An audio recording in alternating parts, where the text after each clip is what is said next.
Hello, everyone. Welcome to Bach Again, New Body, Old Soul.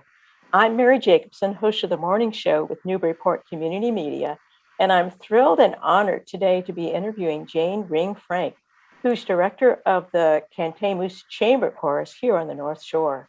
Today, we'll be talking with Jane about the program she's put together to explore Bach's, affectionately and respectfully known by Jane as the Master, Bach's influence on 3 centuries of composers ranging from Mendelssohn to Paul Simon. But first, let's learn about and hopefully maybe even hear a bit from Cantamus. Jane, hello, welcome. It's great to see you. How are you Hi, today? Mary. It's great to see you too. I'm doing well, thank you. All is well here in Zoom land. So it's a Oh, wonderful. pleasure to be with you as always. It's great to see you. Well, let's begin with Okay. Cantamus then. Tell us about Cantamus as a group, how long they've been around, what kind of music you tend to perform and where, and how you describe the group's sound, what kind of audience you attract, and the impact that you aim to have. Okay. You might have to get in there and remind me. Um, Contamus was founded in 1982 with a very small cohort of singers, 12 to be Wow. exact. And it was the brainchild of conductor and Salem resident Ed Lundergan, who at the time was singing with the Paul Medor Chorale. Mhm. And there he met a woman named Donna Gale, also in the chorale. And Donna helped Ed found Cantamus, and she was the chair of the board for the first decade of the chorus's life. Why I say that is because Donna still sings with us today, Great. which is so exciting. Ed's dream at the time was to start a select chamber choir drawn from across the North Shore and even beyond, dedicated to exploring choral repertoire specific to the smaller chorus. Um, I think it's fair to say that the group has, through its history, performed a pretty bold and wide range of literature. I certainly have a no fear approach to programming. Um, the group has always performed in various venues on the North Shore, and of course, before the pandemic, we regularly gave 3 concerts per concert period in Newburyport, in Beverly, and in Swampscott. Okay, so well, for the sound, I imagine that the sound has changed over these years, and I always credit that to a number of conductors, all with varied tastes and values around sound. So I can really only tell you what I've been concentrating on with Contamus for the time that I've been here, which is what I would call a less personal sound, um, which is a really nice way um, to suggest that I'm always looking for the high blend, less vibrato, unified vowels, precision in attacks and cutoffs, and enough, I think it's fair to say, a more British approach to choral singing. Mhm. Um, and our aim is a little harder, I think, to talk about, but I hope that our aim is to create connections, connections between the ensemble and the audience, connections between what might be a seemingly disparate group of pieces on a program that are joined by common theme or poetry or historical period or many possibilities. Um, and then I'm always interested, my aim is to present a program without distractions. Mhm. That's a nice way to say without odd mistakes and things. Um, that allows the audience to enter into a beautiful and hopefully well-crafted space. Well, now, Jane, as someone who has been to a number of your concerts, I can say from personal experience that you succeed at all that. The sound is glorious and spectacular. Thank you. I definitely connect with the audience for sure, because I have been among the people who leap to their feet at the end Oh, and that's applaud really nice. with great enthusiasm. So Thank well you. put and well done. Well, Jane, this past year, has been a year like no other for choral groups. With a pandemic that is spread by tiny airborne droplets, choruses quickly became known as super spreaders and therefore had to abruptly stop both rehearsals and, of course, live performances. So, Hmm. what it's been like for you and the Cantemu singers to have to abstain from singing together, and what have you missed the most?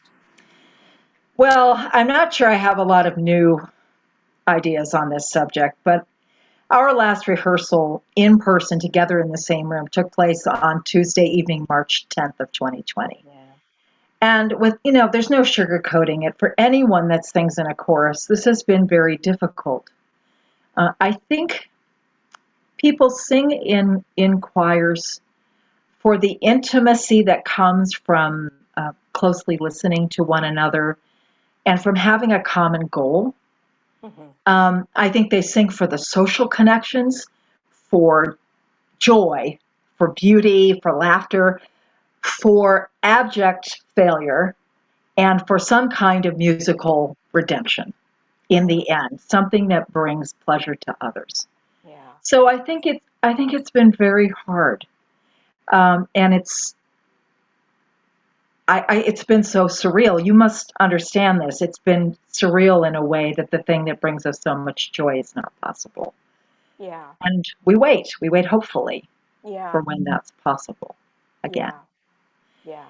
I can say that I've kept the group very busy. Uh-huh. Uh, perhaps not always to their joy and laughter, but I have engaged them in skill building. Ah. So it's what I've called choral CrossFit, Mary, Oh, to okay. try to spend this time getting in shape. So we've had Uh-huh.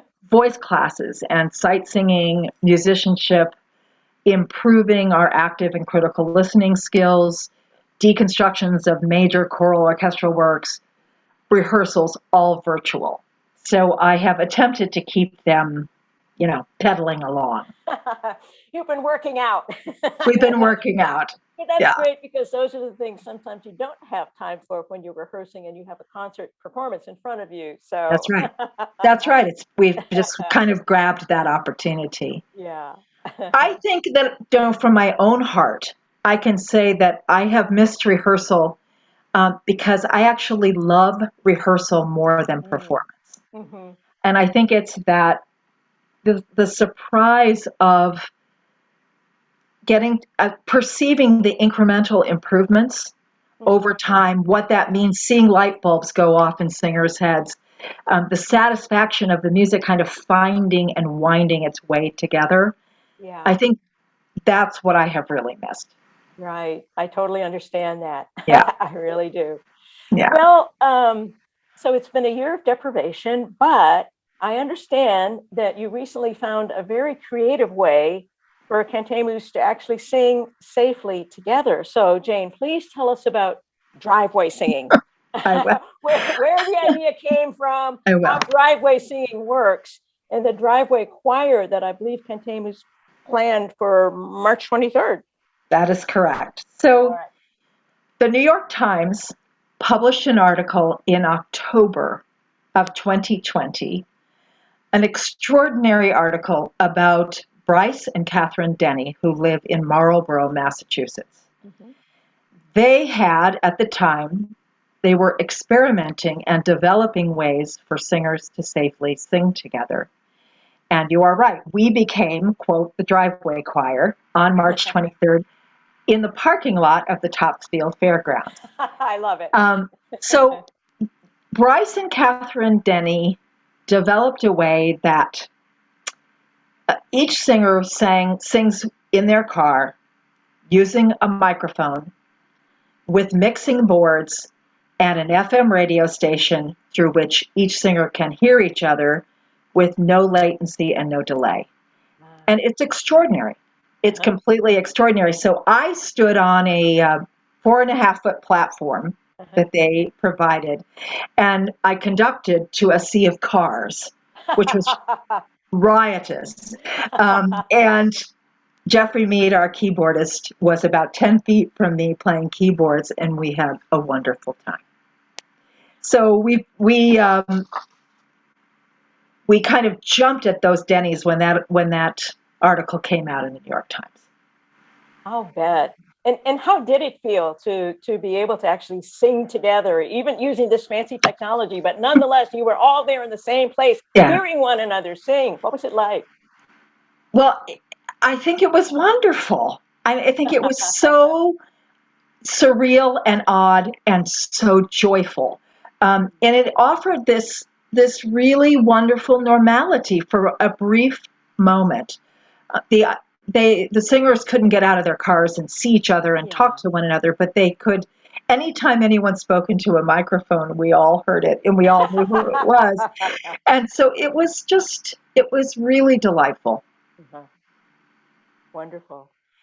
And we were lucky enough to have a videographer, a drone, and the Denny's record the piece. So we have a little documentary clip to show you and the audience about the Driveway Choir project. Fantastic.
Well, Jane, let's talk about next the program that you're giving us today.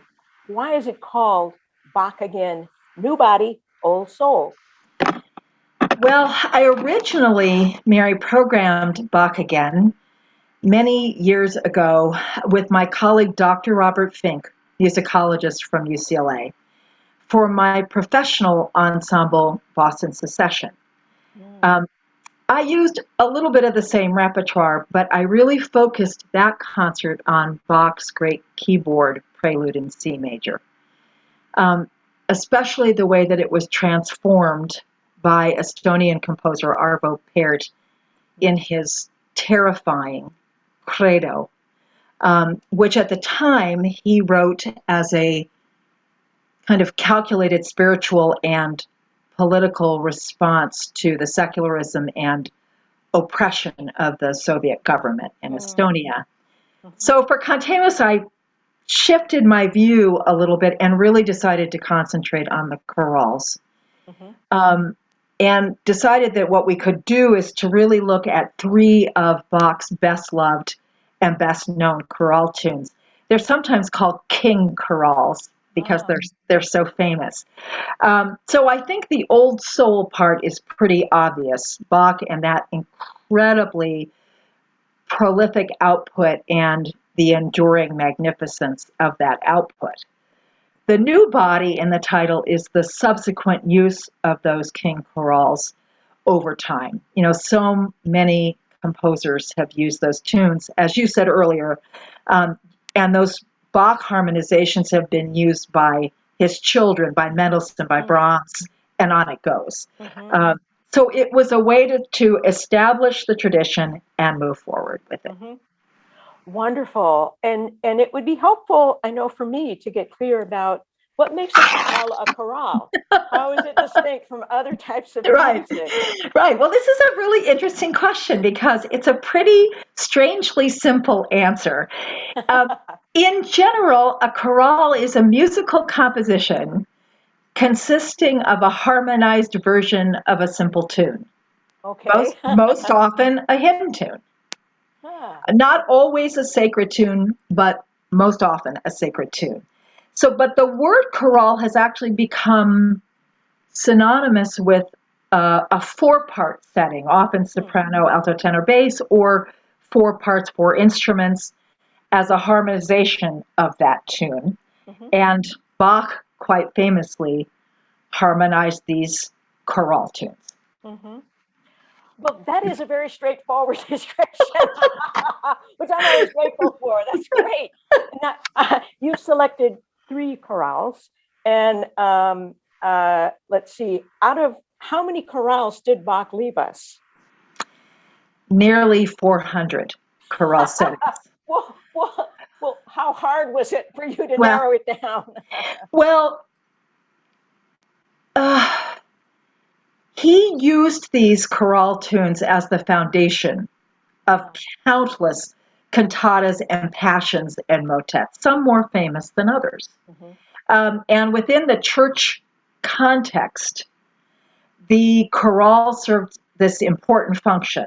So while Bach and other composers created contrapuntal, canonic, polyphonic, voices all interweaving and doing their thing, rhythmic textures for their works, Bach would often put a chorale at the end of his work as a way of providing the moral to the story.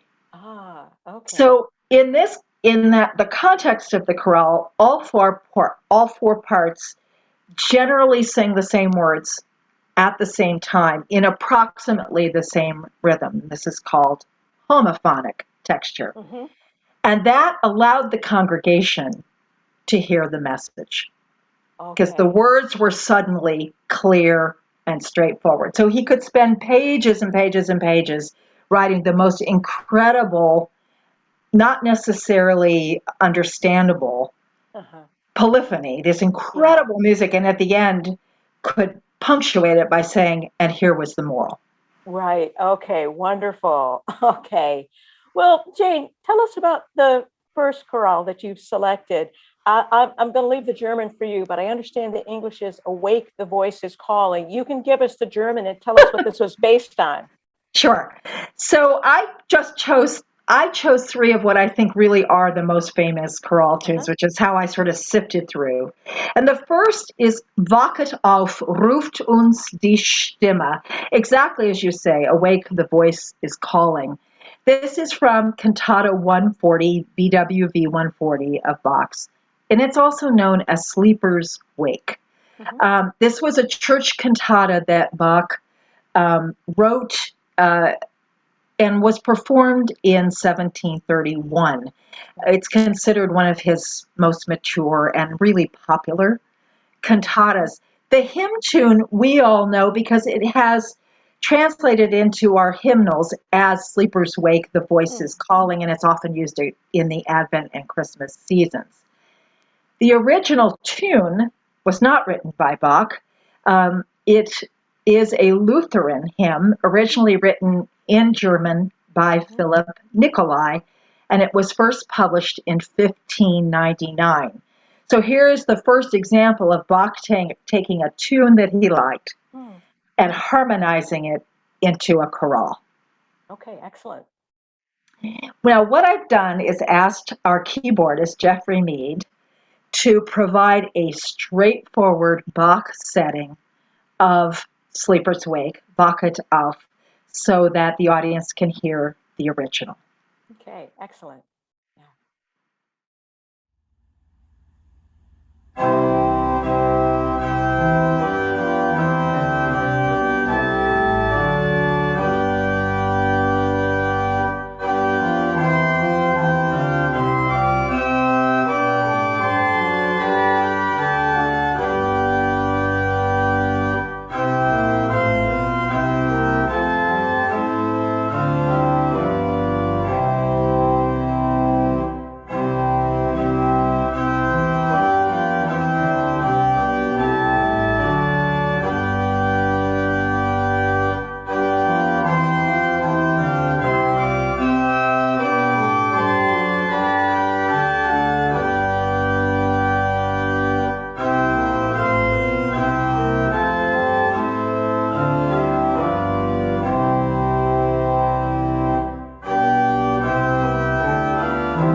All right. And now, Jane, what later works will reveal the influence of this chorale? I think you have a couple of examples for us. I do. I have two to talk about and one for you to hear a little bit of. Okay, great. Um, we have been working on two, quote, later works, beginning with one written by Bach's son, Johann Christoph Friedrich, JCF, as he is known, whom I think quite boldly set one of his father's powerhouse tunes. It is a three-movement work for strings, organ, and voices, and it's simple and buoyant and elegant and festive and joyful. It certainly doesn't have weight and heaviness and drama in the way that his father's might have, but it's nonetheless delightful. And I think it's as I was thinking about it, it's kind of an uncomplicated tribute to his dad. You know, it's Okay. just straightforwardly beautiful. Mm.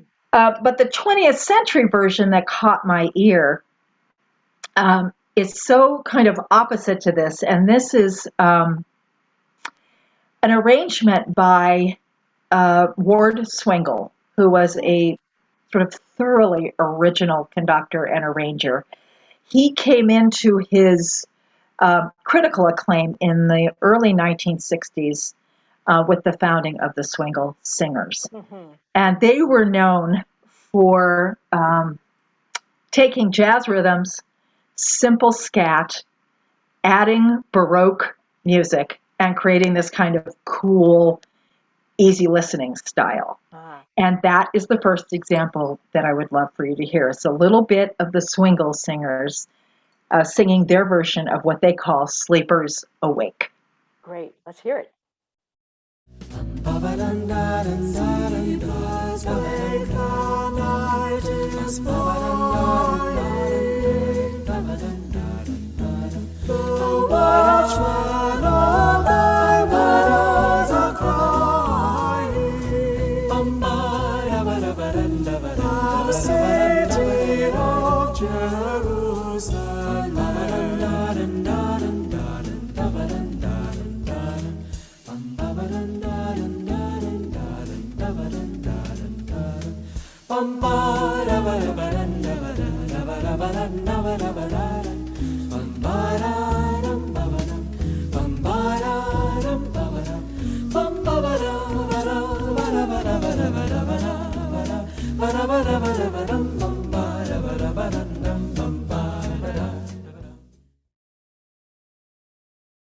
Well, all right, Jane, let's look at the second chorale.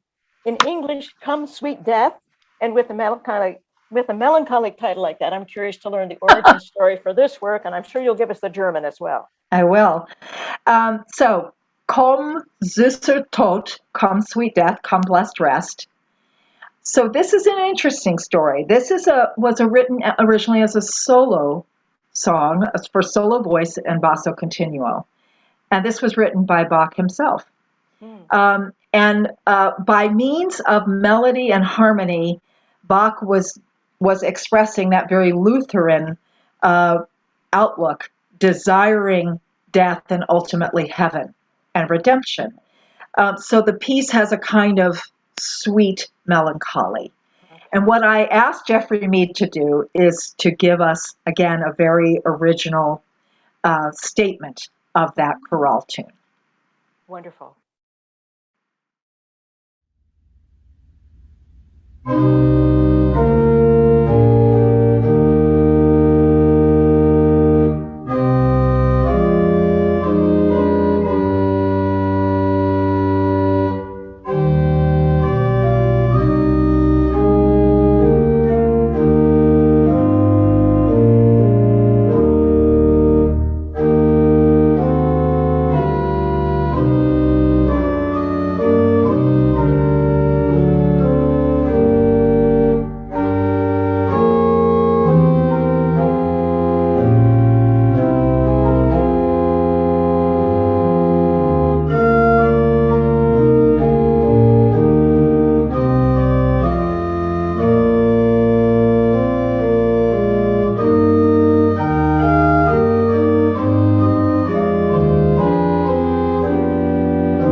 So after that now, let's hear your modern example. And what should we listen for in this modern example, Jane? Okay. So Come Sweet Death has been set by many composers. Max Reger, Stokowski, Virgil Fox. But the one that fires my imagination is a realization, what I sometimes call a decomposition of the tune, called Bach Again. And of course, that's where I derived the title of the concert. This was written in 1976 by composer Edwin London, who died in 2013. He sets only the first 3 lines, they are in English, of the Bach chorale tune. He uses the harmonization that was created by F. Milius Christiansen, who was the papa of the St. Olaf School of Choral Music and Choral Conducting. And London creates what I call a planned improvisation. So when you hear the recording, you will hear the first 3 lines of the chorale straightforward. Come soothing death, come blessed repose, come lead me homeward, I'm turning. But then you hear each singer producing one note at a time, beginning softly, getting louder, and then softly again, a dynamic hairpin, taking a breath, and then moving on to the next note within each singer's breath capacity and time, and without care or worry about synchronization with a fellow singer. So, in fact, the more unsynchronized, the better. So the sound is rich and full of overtones, which gives it an otherworldly quality. It's filled with tension and dissonance that resolves. So it's the death part that resolves into redemption. And what I wanted to tell you for context, Mary, is that Ed was writing this. He had this idea, and when he developed this decomposition, it was the era of Elizabeth Kubler-Ross and her groundbreaking work on near-death experience. And she had in '69 written On Death and Dying, outlining those 5 stages of grief from denial all the way to acceptance. So this was very present in his mind, and he was very interested, Ed was very interested in her book, The Tunnel and the Light, that described that near-death walk toward blissful and all-encompassing light. And he was so aware of her research and her thinking at the time that he heard this kind of decomposed tune as that long walk through the tunnel to the light, that these sounds are the sounds he imagined were the sounds that we would hear in this after near-death experience. Oh, that's fascinating. I know. It's just really, really wonderful. So the recording that I brought today is a recording that I made from the late 1990s with my professional group, Boston Secession.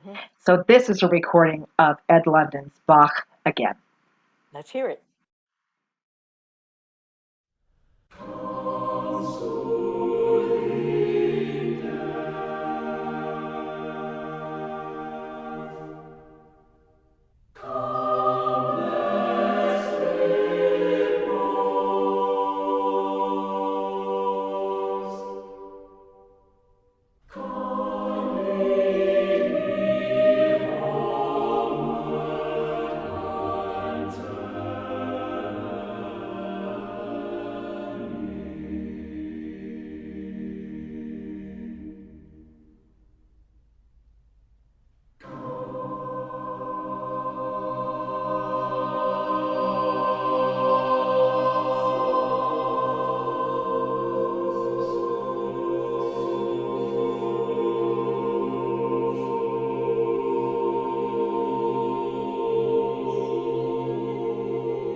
Well, that's really so intriguing, Jane.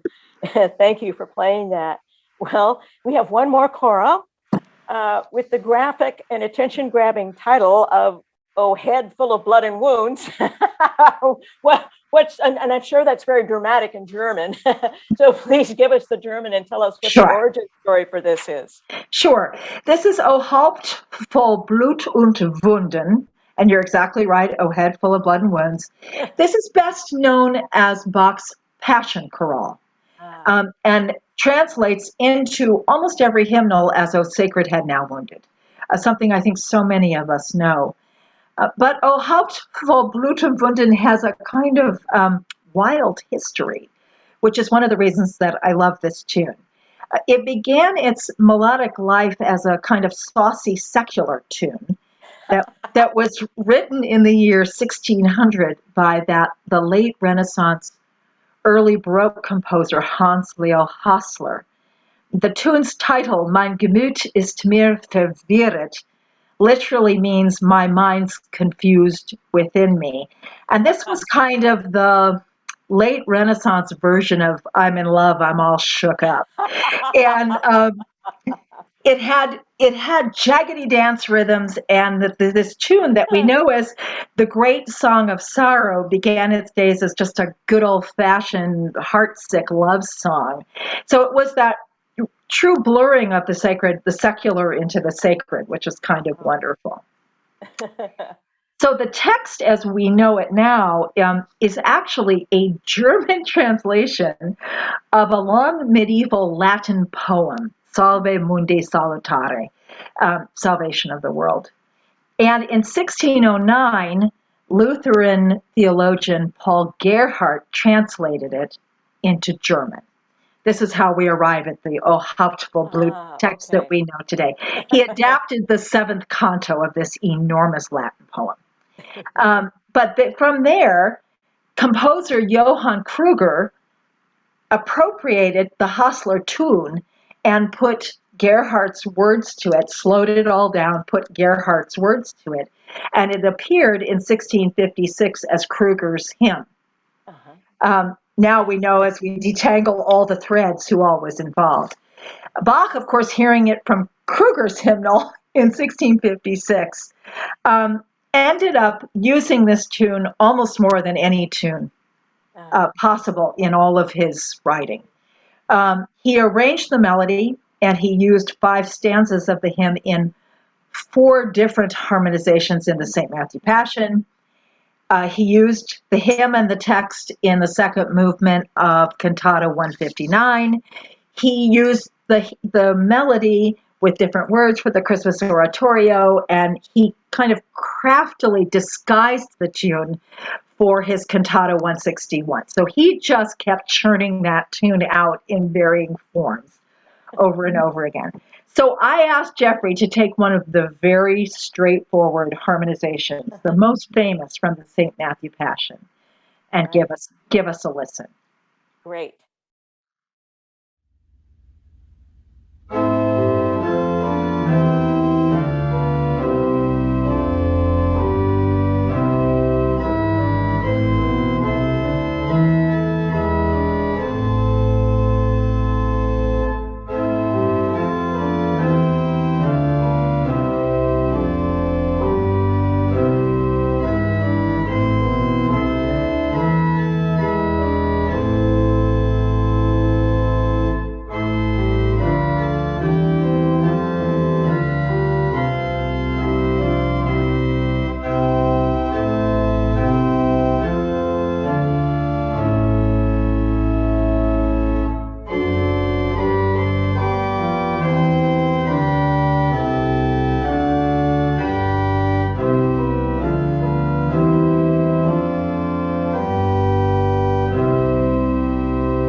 Well, thank you for that. I think most people will recognize that even if they didn't know the name of it, because it is very familiar and very beautiful. And now we have that extraordinary context that you provided to listen it to. So what modern composer provides your example of Bach's legacy? So, as I said, so many composers set this very tune. So we've been working on a Mendelssohn piece. Liszt did a beautiful setting. Max Reger, the crazy organist, did an incredible kind of interesting, gnarly setting. But I went right to Paul Simon of Simon and Garfunkel. I think that his rendering of this tune is kind of folksy and original, so much so that it was clear to me that most of my singers in Cantemos were not aware that American Tune is a retelling of O Sacred Head Now Wounded. I think they were very surprised. And what I love, and this is just because I'm weird, is that Paul Simon called this great German tune American Tune. And the text, I think, is as relevant today as when he wrote it in 1972. And I can't wait for you to hear this choral version arranged by my friend and colleague, August Waters. Wonderful. Let's hear it. Many's the time I've been mistaken, and many times confused. Yes, and I've often felt forsaken. I certainly misused. All right, yes, I'm all right. I'm just weary to my bones. Don't expect to be right and bon vivant so far away from home, so far away from home. I don't have a friend who's not been battered. I don't know a soul who feels at ease. I don't know a dream that has not been shattered. Oh, clear to its knees. It's all right, yes, it's all right, for we live so long. Still dead, we are always having on. I wonder what's gone wrong. I wonder what's gone wrong. And a dream that was dying. I dream that my soul rose unexpectedly, and looking back down at me, smiled reassuringly. And I dreamed I was flying high up above. My eyes could clearly see the Statue of Liberty sailing away to sea. And I dreamed I was flying. For we come on the ship they call the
is such a beautiful song, Jane. And I'll admit that because when we talked preparing for this, I listened to the Paul Simon version, and I didn't realize. I mean, I'd heard the hymn before, I'd heard Paul Simon before, but somehow they just never made the connection.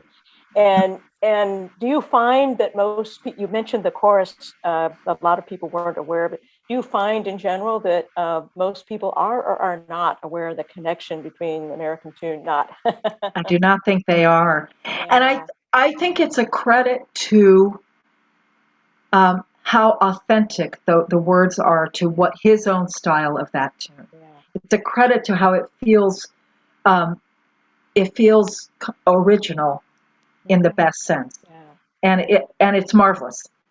It is marvelous. Just such a brilliant songwriter. But Yeah. I'm curious, Jane, to hear what your thoughts are about this. What do you think we miss out from not being able to make the connections that you've been making for us between Bach, the master, and his musical lineage, including Paul Simon? Well, what do we miss out? I mean, listening to Bach, we don't miss anything, right? I mean, however we each respond to it, with knowledge or without, is why it is such a magnificent output. Um, I'm so interested, as I said to you, about making connections, often between these kinds of pieces that seemingly don't go together. That for me, it's always about just finding those little roads where the convergence occurs. Yeah, And I think that what is so great about this music is that it can be heard, as with Paul Simon, completely on its own or in context to Bach. And they yeah, either stand together, but they also stand apart very beautifully. absolutely. Well, Jane, this has been wonderful. Thank you for the gift of Bach today, and for Bach's legacy composers, and for teaching us about cantamus, and for the wonderful image of the driveway choir. So, Jane, when are you hopeful that you may be able to actually rehearse and perform together again? So, I mean, this is the big unknown. I think Yeah, that we're waiting to get good direction. I'm reading everything, and every other conductor is too, yeah, and all singers are too. I think we hope to come back in some form in the fall. We don't know what that means yet. yeah, And I think that nobody really knows what it's going to look like. When we do come back, we certainly are. We were rehearsing this marvelous program, this fun program, when we stopped rehearsals, and I know that we would like to get back to bringing this program to life. And that's one of the first things that we will okay, do is kind of get ourselves back on track. right. Any breadcrumbs for us about what that program might be when you're able to gather together again? Well, we'll certainly bring this Bach again program. Oh, Uh, I'm this will so be glad to hear that. Oh yeah, we will. That's it. Hasn't died. We just More. had to. Yeah, and we're looking toward. It's hard for me to believe, but the group's 40th anniversary Oh, um, wow. is coming in 2022. So the big hope, Oh. the little breadcrumb, and I'm not sure if we'll be able to pull it off. But my goal is to present Paul Winter's Missa Gaia, the Mass for the Earth, Mm. Oh, which requires a huge amount of jazz and classical forces. And um, I have conducted the piece in the past, and I think it's just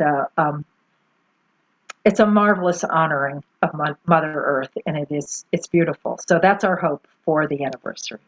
oh, that sounds very exciting, and a fitting and dramatic way to celebrate the 40th anniversary of Cantamus, which is very exciting. Well, we'll all be looking forward to that. Jane, I can't thank you enough. This has just been wonderful. So much fun and so fascinating. You have such a way of making even the more esoteric concepts like polyphony very clear and straightforward for everybody. I guess it's not that esoteric. It's just a multisyllabic word. But anyway, you just are wonderful at what you do. And thank you so much. I really enjoyed talking to you about this. And best wishes. We've all got our fingers crossed for the soonest possible safe way for us all to That's right. gather again, both as singers and as audiences at performances. Thank you, Jane, so much. Thank you so much, Mary. What a pleasure. I really appreciate your time. Totally my pleasure. Okay. Bye now. Bye-bye. Take care.